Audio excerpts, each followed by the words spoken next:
Thiruvananthapuram തമലത്തെ Ambikakumari blade മാഫിയായ മുത്തുകൃഷ്ണനിൽ നിന്ന് പണം പലിശയ്ക്ക് വാങ്ങിയതിനെ തുടർന്ന് വീടും സ്ഥലവും ജപ്തി ഭീഷണിയിൽ കഴിയുകയാണെന്ന വാർത്ത മീഡിയ വൺ നേരത്തെ റിപ്പോർട്ട് ചെയ്തിരുന്നു. 12 ലക്ഷം രൂപ പലിശയ്ക്ക് എടുത്തതിന് ഈടായി നൽകിയ ആധാരം മുത്തുകൃഷ്ണൻ ഭാര്യയുടെ പേരിലാക്കുകയും അതുപയോഗിച്ച് HDFC ബാങ്കിൽ നിന്ന് 40 ലക്ഷം രൂപ ലോൺ എടുക്കുകയും ചെയ്തു. ലോൺ അടയ്ക്കാത്തതിനെ തുടർന്ന് വീട് ജപ്തി ചെയ്യാൻ ബാങ്ക് അധികൃതർ കോടതി വിധി സമ്പാദിച്ചു. ജപ്തി നടപടിക്കായി ബാങ്ക് അധികൃതരും അഡ്വക്കേറ്റ് കമ്മീഷനും തമലത്തെ വീട്ടിലെത്തി. എന്നാൽ നാട്ടുകാരുടെ എതിർപ്പ് കാരണം വീട്ടിൽ പ്രവേശിക്കാനായില്ല.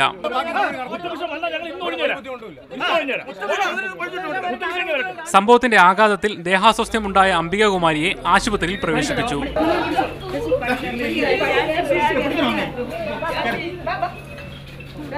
തുടർന്ന് നടപടി പൂർത്തിയാക്കാൻ കഴിയാതെ അഡ്വക്കേറ്റ് കമ്മീഷൻ മടങ്ങി.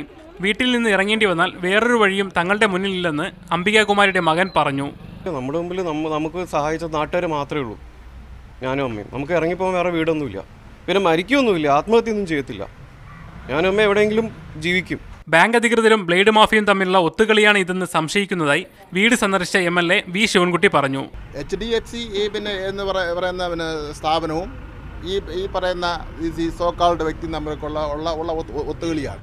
മുത്തുകൃഷ്ണന്റെ തട്ടിപ്പുകൾക്കെതിരെ അംബികാകുമാരി ഉൾപ്പെടെയുള്ളവർ കൊടുത്ത കേസ് തിരുവനന്തപുരം ജുഡീഷ്യൽ മജിസ്ട്രേറ്റ് കോടതിയിൽ വിചാരണ നടക്കുകയാണ്. അനുകൂല വിധി ഉണ്ടാകുമെന്ന പ്രതീക്ഷയിലാണ് വീട്ടുകാർ. Media one, Thiruvananthapuram.